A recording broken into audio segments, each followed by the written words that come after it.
চুল আর দাড়িতে আমার কেজিএফ এর রকি ভাই নিয়ান লাগ দিয়েছে হেললে গিয়ে একটা সেলুনের মধ্যে ইয়ে হানলাম দেখি একটু শেপ টেপ করা যায় কিনা। ওকে যাইয়ে দেখি জম্মের ভিড় কয় ভাই আপনি একটু বন আপনি দিতে আছে। যাই হোক আমি সিরিয়ালের লোক অপেক্ষা করতে আসলাম বইয়ে থাকতে থাকতে আর ভালো লাগে না দেখি একটু চুলে পানি দিয়ে লই। চুলে পানি দিলে চুলটা তেল তেল করবে না দেখতেও ভালো দেখাইবে না। দেখি ইয়ান একটু চুলটা সুন্দর দেখাইতে আছে দেখছেন দেখি চুলটা না এখন এককাল ঠিক আছে পারফেক্ট। অবশেষে বইয়ে পড়লাম চুল কাটতে ভাই মোর চুলে একটু পানি দিয়ে উপরের দিকে ঠেলা দিয়ে দিতে আছে নাহলে চোয়ের উপরে পরে। ওকে ও ব্যান দিয়ে দিতে আছেন ব্যান দিয়ে দিয়েছেন ভালো কথা এদি মাইয়া গো ব্যান কে বেড়া গো ব্যান আসলে না দেখছো কামড়া হচ্ছে কি। যাই হোক কি আর কম অবশেষে শুরু করে দিয়েছে দাড়ি সাইজ পরার প্রক্রিয়া। না ভাই মোটামুটি ভালো দাড়ি টাড়ি কাটে হেডলে গিয়ে হেড দাড়ি মুই দাড়ি চুল কাটি।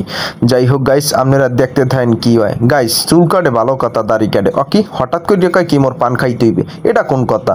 চুল কাটতে বইলি হ্যাগো পান খাওয়া লাগবে চা খাওয়া লাগবে হ্যাগো মনে করেন কথা কওয়া লাগবে কত কথা। মোরে মোটা একটা কাপড় দিয়ে বাইন্দে থুইয়া হে তার তামসা শুরু হচ্ছে দেখছো কষ্ট তো হয় মোর হে তো আর বোঝে না। দেখছো এখন আয় দেখছো করে কি দেখছো আইছে ও এই দিয়ে আইছে কাটেন ভাই কাটেন সুন্দর মতো করিয়া কাটেন। গাইস আমনে গো মুই আর বিরক্ত করমু না আপনারা মিউজিকের তালে তালে ভিডিওটা উপভোগ করতে থাকেন।